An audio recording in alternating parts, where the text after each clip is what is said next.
Is it time for us to stop calling this Russell Westbrook and Kevin Durant thing a feud? Hi guys, welcome to Hoops Junction. Today we're talking about this whole Russell Westbrook, Kevin Durant feud.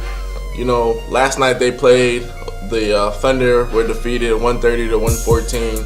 You know, Russell Westbrook went off for like 47. He had like maybe I think 11 rebounds or 8 assists or vice versa, 8 rebounds, 11 assists, something to that factor. But he had 11 turnovers.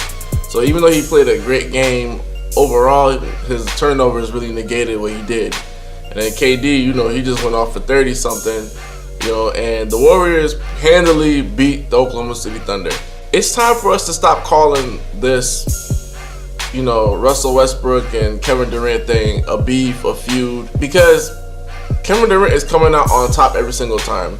They played 3 times already. Kevin Durant's team, the Warriors, have beat them 3-0. You know, and they beat them handily.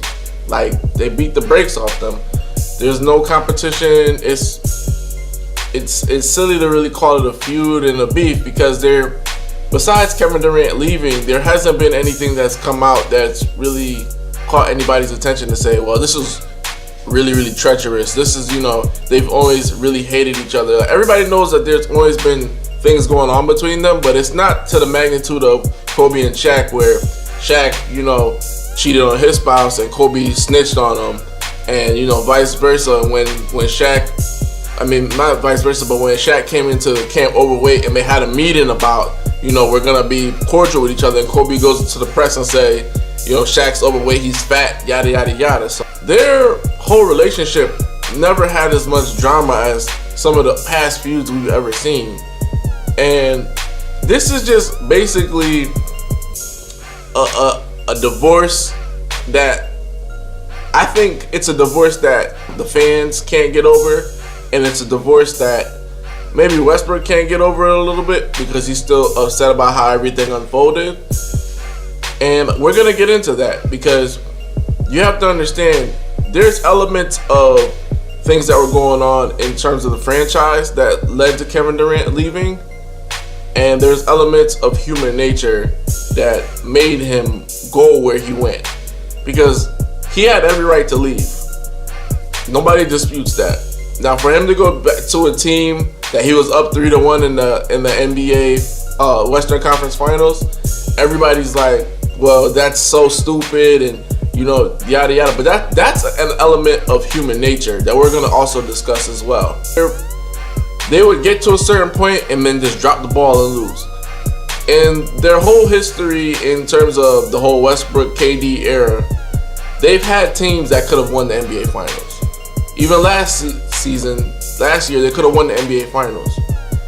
And in the 2011-2012 Finals, you know, they won the first game. Everybody was like, whoa, like Oklahoma City Thunder's on fire, they're balling. At that time, you gotta remember, James Harden, Russell Westbrook, Kevin Durant, Serge Ibaka. So the four players are named. They were clicking on all cylinders. They win that first game. Everybody thinks like this is gonna be a quick series, like maybe 4 or 5 games. 4 or 5 games. Like, everybody was kind of thinking that. But then Miami slowly and methodically picked them apart. So boom, they lose that finals. You know, there was a lot of immaturity going on at that time. James Harden had a terrible finals, and Russell Westbrook towards the end had a horrible finals, because there was like one game he scored 45. He went off. I think he had a triple double, but he didn't pass the ball like he was supposed to. There were certain key plays he could have made. That's when Magic Johnson said Russell Westbrook had like the worst finals ever, even though he played his ass off. So the next year, everybody's like, okay, like they playing good.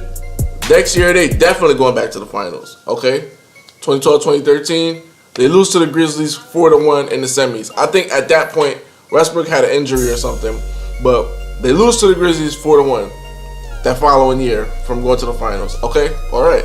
Next year, 2013-2014, they lose in the Western Conference Finals to the Spurs. And you got to remember, there was a game on their home floor where the Spurs closed them out. Spurs closed them out in 6. And Oklahoma City Thunder basically had the game in the bag, and then they unraveled. So they lose again. 2015, they're 9th in the West. because Kevin Durant, I believe he had a foot injury or something like that. He has a foot injury, boom.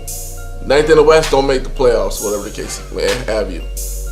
That's when Russell Westbrook was getting all those triple doubles towards the end of the season. Last season, they lose in the Western Conference Finals where they choke. They had a 3 games to 1 lead, and they just couldn't sustain it. They gave Golden State their best punch in the first 4 or 5 games and blow the lead or whatever it may have you. Now, I just mentioned to you a bunch of seasons. For most teams, that's a success. Getting into the playoffs and making it to Western Conference semis is not a success when you have 2 of the top 10 players in the NBA. That's like grounds for, we need a change. And last season is the straw that broke the camel's back, because you're up 3-1, and basically Westbrook and Kevin Durant took their foot off the gas. They figured that if they just kind of play their game and other guys contribute. You gotta remember, Robertson's hitting threes at the time. Serge Ibaka's playing really well, blocking shots, everything. Like, everything was clicking for them. What's the guy? Adams was beasting. All of a sudden, Adams is emerging as a nice center. He's making moves. He's playing more minutes. So everything is looking up for them. Westbrook and Kevin Durant collectively took their foot off the gas, and they lost the series. KD couldn't close it out. Westbrook couldn't close it out. But the main thing that you got to remember here is the reason they lost is, and this is from behind the scenes, people were saying that they wanted to win a certain way. So the way they wanted to win was either it's like Westbrook is the main guy, the main driver to be the winning force, or it's KD to be the winning force. So they started dividing right there. What killed them as well in all of these years of losing is their coaching, because their coaching never got them in gear, never got them to run plays that didn't include isolation. Everything they did was isolation, and they never really got into a rhythm in terms of ball movement. Let's just say you want to run isolation. You get the isolation, but before you do that, you run some plays. You run some pin downs for other players. You pick. You set a screen for the screener, so then when Durant is coming downhill, he's got a big guy on him. Vice versa for Westbrook. You run a KD Westbrook pick and roll, but before that, you screen off KD's guy. Scott Brooks never did that. So Billy Donovan comes in, he does that, and boom, everything is. They get to the Western Conference Finals. First year Billy Donovan's there, so you gotta give Billy Donovan a ton of credit. But for them to be up 3-1. And they lose the series in the fashion that they did, Kevin Durant was like, I'm out of there. Because the definition of insanity is to continue to do the same thing over and expect a different result. And in their case, Westbrook and Durant were doing the same things over and over. They played the same style of basketball over and over. And they lost games in fashions the same way over and over. I just mentioned 1, 2, 3, 4, 5 playoffs they've lost, and the way they were losing was consistent. Like, they made mental mistakes, or they could have closed out a game or pushed it to a game 7, but they just kept making mistakes. And it's not like their team. There's certain playoffs where 2 playoffs they had like injuries and stuff like that. 2013 and then 2015, the year before last. Fine, that's fine. But the other ones, their team was intact, so there's pretty much like basically no excuse. They just were outplayed, and they never could figure it out together. So Durant's like, we're up 3-1. I choked, Westbrook choked. But not only that, everybody else underneath them choked. Like, Robertson stopped hitting threes. All of a sudden, Curry's dancing on people. Game 6 last season in the playoffs, Western Conference Finals. Klay Thompson goes off for 45, and then Curry has like 30 behind him. It was just like, it was a straw that broke the camel's back. Like, that was it. He wasn't staying. And I already knew if they lost that season, he wasn't going to stay. Because it would just be like, well, you know, guys, we were almost there, and we could have made it back, yada, yada, yada. But in basketball and in life, there's no guarantee of you making it back to anything. You see what I'm saying? Like, think about this. The Utah Jazz, they lost to the Bulls. The next season, they come back, You would think they'll say like, well, we're back in the finals. We're definitely gonna win this time. There's no way they could beat us again. Bulls beat them again. So there's no guarantee. Same thing with Charles Barkley in '93 with the Phoenix Suns. They played a valiant effort against the Bulls. They all figured we're coming back next year, and they don't come back. So Kevin Durant, in his mind, he's playing it out. He's saying we're playing the same style of basketball down the stretch of every single game. We're not gelling. We're not making the right plays when we need to. There's no guarantee that I'm coming back to the Western Conference Finals, let alone getting back to the NBA Finals, which I haven't been to in 4 years. So he wants to leave, and that's his right. You see what I'm saying?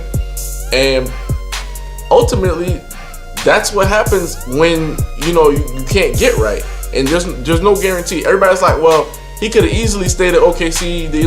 Their talent would have outlasted. That's not true. That's not true. Because you got to remember, when they were up 3-1, Stephen Curry limped into the Western Conference Finals. So Curry wasn't playing like Curry until the end of the series. Okay? So that right there tells you, like, if next year they got to face Stephen Curry at full strength, you're not winning. If you can't beat them with Stephen Curry on one leg, okay? If you can't beat them with Stephen Curry basically on one leg, you're not going to beat them with next year when he's on two. So therefore, he was, I'm out of here. Me and Westbrook can't get it together. We choked collectively. Kevin Durant would tell you, he choked as well. He choked as well. He holds a huge part of the responsibility. But it's not just Kevin. It's not just Westbrook. It's the whole team. Like, Billy Donovan could have did some things different, and other guys should have stepped up. And that's why he left, because management could never get them guys that could step up. All the guys that could potentially step up eventually left OKC. Like, Serge Ibaka should have stepped up. He should have had a big game, 130-point game, 120 and 25 and 20 rebound game, and then boom, they go to the NBA Finals. Like, a team is not based on two players, and nobody else does anything. Like, especially think about the Lakers. Derek Fisher hits a shot with 0.7 seconds. Robert Horry hits a shot that sends game whatever to game 7 or whatever. A lot of the Lakers' biggest plays are about other people. And so why couldn't Kevin Durant and Russell Westbrook get those plays from other people?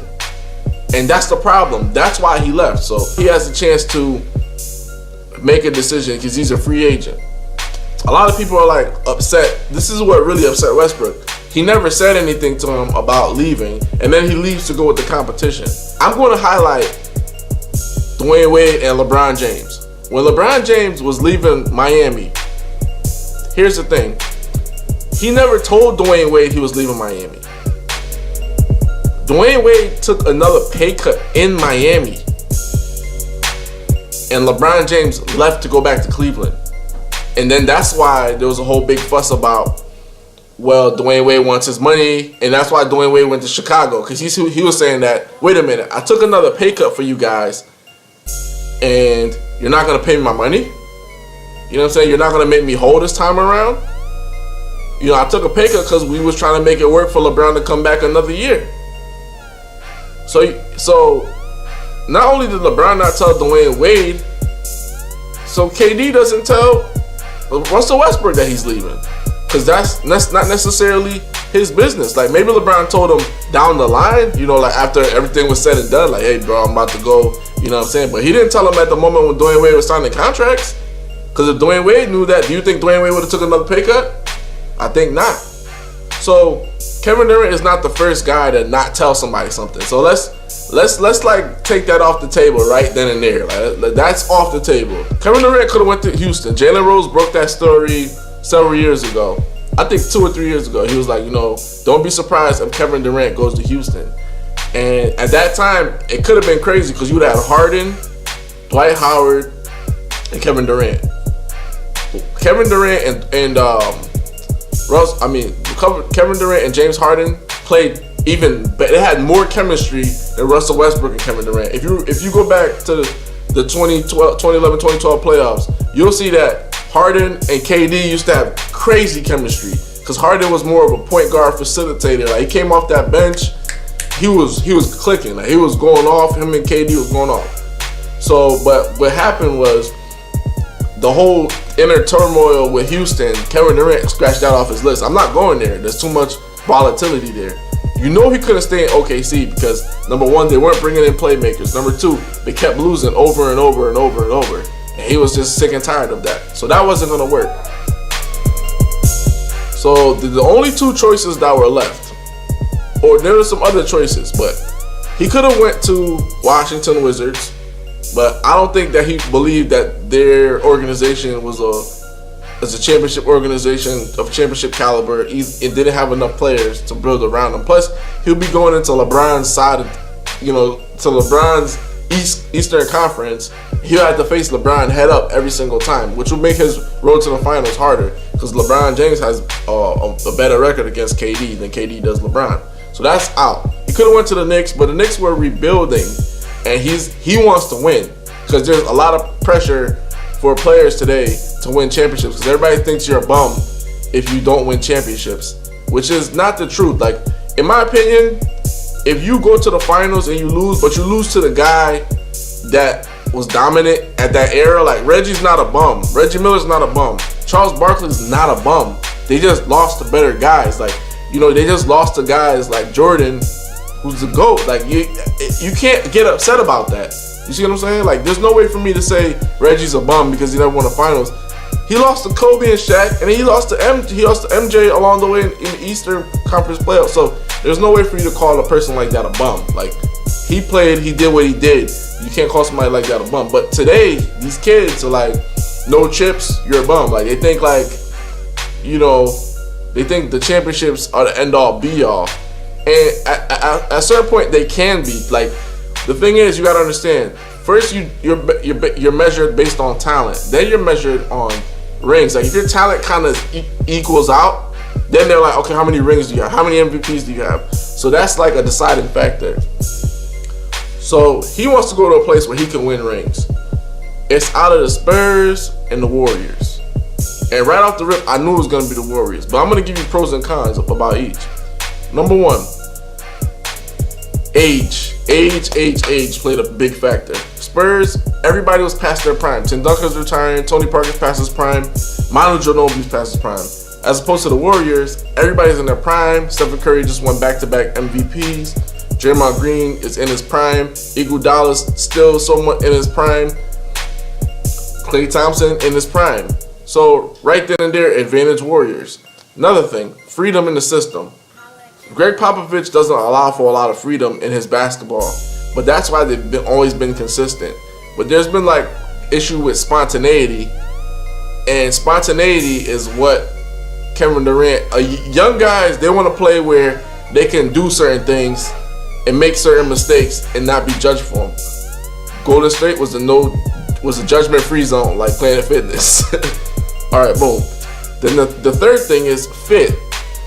If Kevin Durant goes to the Spurs, he has to play power forward or small forward, and they have to slide Kawhi Leonard up to shooting guard, or vice versa. Slide Kawhi. Kawhi still stays small forward, but he plays power forward. KD plays power forward. He's not going to want to do that. He's not going to want to bang with guys. He's a skinny, lanky guy. And you have two guys that kind of play the same style of basketball. Pin downs, post ups, and a huge adjustment for KD. Especially, like, you got to adjust to a coach that yells at you consistently. Like, I don't think KD would ever be ready for a militant kind of guy like Popovich, as opposed to a laid-back guy like Steve Kerr. Then another thing is, if we factor in going to the Warriors, he's just replacing Harrison Barnes. Harrison Barnes plays small forward. He plays small forward. He's swapping them out. So not only is he on a team with some of the best shooters in the game, he's a shooter. You can hardly double. On the Spurs, you could double him because besides Patty Mills, who's he kicking out to? Danny Green. But his kickouts, the shooters aren't as deadly on the Spurs as they are on the Warriors. So that wasn't going to work. So advantage Warriors again. So Warriors have the youth, they have the freedom, they have the fit. And it doesn't hurt that they went to back-to-back NBA Finals. So he goes there, and everybody has the uproar about it and things like that. But back to this feud stuff. It's really time for us to let this whole feud stuff go, because at the end of the day, if you knew you were gonna do something messed up, like if you were gonna leave your job to go to a competitor, even I don't care if you have a best friend on your job. This is the human nature part.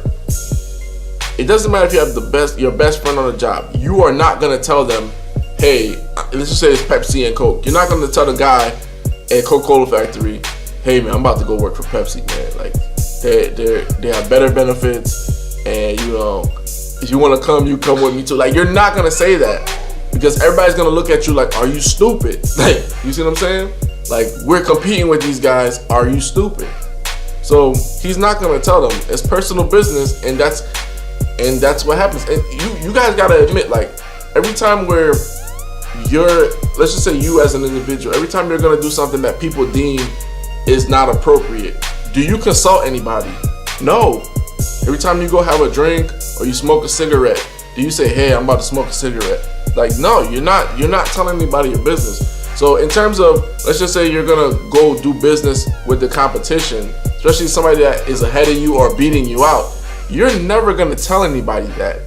That's not their business to know. You're not gonna tell them. And this is not to defend Kevin Durant, because I still believe what he did was, you know, some sneaky stuff, and it was below his talent level, because basically he's admitting that if I can't beat them, so I gotta join them. And I don't like when people do. I don't like any kind of teaming up. Only teaming up I can respect is like if it's like trades were done, or you guys are at the tail end of their career. Like, you know, they no longer, like when Ray Allen and Paul Pierce and everything, they went to Boston. You could respect that, because they were at the tail ends of their career. Nobody was in their prime. You know what I'm saying? Like, it wasn't like KD and back in Minnesota when he was in his prime, and you know, Paul Pierce when he used to be with Anton Walker going off, and Milwaukee Bucks and Ray Allen got together. No, it was guys at the tail end of their career. So I'm fine with that. There's nothing wrong with that. You know what I'm saying? Like, I think that's pretty cool, because, you know, like, it's a bunch of old guys sticking together. But when guys in their prime want to do it, it's basically an admission of, I can't beat you. I can't beat you, so I gotta join you. And that's what Kevin Durant did. You know, he couldn't beat the competition, so he joined them. But this whole thing about the feud and everything, there's no feud. Look, every time they mention OKC to Kevin Durant, he's lighthearted, he's chill, he's relaxed. You know, he's like, this is a fake beef, this is a fake feud. When you look at Westbrook, he's upset. You can only have a feud if two people are upset. And Kevin Durant isn't upset. Kevin Durant isn't participating. Even in the last night's game, when they were beating the brakes off OKC, you know, he barely participated. Besides, he get into a skirmish with Roberson, and Westbrook's talking about, I'm coming. You're coming, but you're down 18 points. And that's all I would basically say, preface everything for this whole feud stuff. Who's winning these games? Who's winning in terms of personnel? Who's winning? In terms of stress level, who's winning? It's all advantage Kevin Durant. It's not like a back and forth seesaw where one guy's getting advantage, next guy's coming back. One guy's getting advantage, next guy's coming back. It's all advantage KD. He's getting his money. He's getting to play in a system he likes. He's getting to play with people he likes. He's getting to play with a coach that has great finals experience. He's getting to play with an MVP. Like, everything, you gotta understand, like, sometimes people make decisions, it's their decision, and they did it for a reason. And this is the reason. Like, you gotta understand, he is just tired of losing. He is tired of competing with Russell Westbrook for who gets the basketball. In Golden State, there's no issue about who gets the basketball. You see what I'm saying? And it shows in their record, it shows in their play. So this whole stuff about feud, let's cut that out. Let's release that whole statement. It's not a feud. It's never gonna be a beef, because Kevin Durant isn't engaging in that. And the only thing that he did was he left OKC and he didn't tell Westbrook. Which, if you're an employee somewhere, if you're leaving and you're giving your 2 weeks notice to your boss or whatever the case is, you're not gonna necessarily tell all your coworkers, I'm leaving.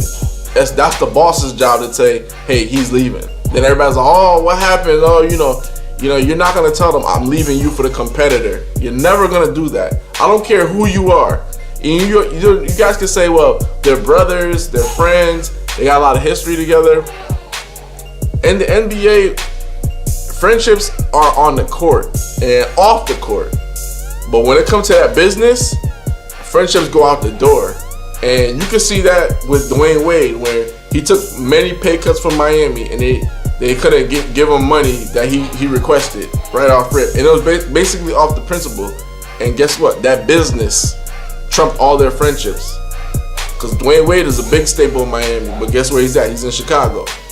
See what I'm saying? So I'm not condoning what Kevin Durant did, but it's time that we let this whole beef go, because I feel so sorry for Russell Westbrook, because he signed before he even experienced free agency. And what I really think is, if Kevin Durant told him, I'm leaving, Russell Westbrook would have never re-signed with OKC. He would have been like, if you leave, I'm leaving, because I don't want to be bothered with this. And deep down inside, I feel like KD looked at it like, if I tell him I'm leaving, he's going to try to follow me wherever I go. Because basically, the way that they were set up to be in multiple NBA finals, you know, be very successful, but they always fell short. And KD was just tired of it. He's tired of falling short. And that's why he did what he did. But this whole feud, let's get over this. It's done. It's a wrap. There's no feud. It's only a feud if Russell Westbrook can clap back and make things happen. But he can't. His team is garbage. He has no help. And that was the main thing. Because KD was saying, I was in OKC for X amount of years. In X amount of years, you never could. We've always lost players. We never brought in guys that were solid players that could get us over the hump. And that's why he left. And I can't blame him for leaving. I can blame him for teaming up. But then again, let's just say he goes to San Antonio. You guys have a problem there. You'll say, well, he's going to San Antonio. They have this, that, and the third. So you have a problem there. Let's just say he goes to the Clippers. Oh man, he's going to the Clippers. They got Chris Paul. Now they got KD, Blake Griffin, JJ Redick. So anywhere he would have went, if he didn't go to a team that was garbage, you would have a complaint. So either way, it was gonna happen. Everybody was gonna get mad, and he made the decision for himself. And you gotta really feel for Russell Westbrook, because they keep bringing up KD, but the real issue here is what are they gonna do in OKC? And that's the problem. What can you do? This is Vlad from Hoops Junction, where Hoops meets Hoopla. Peace.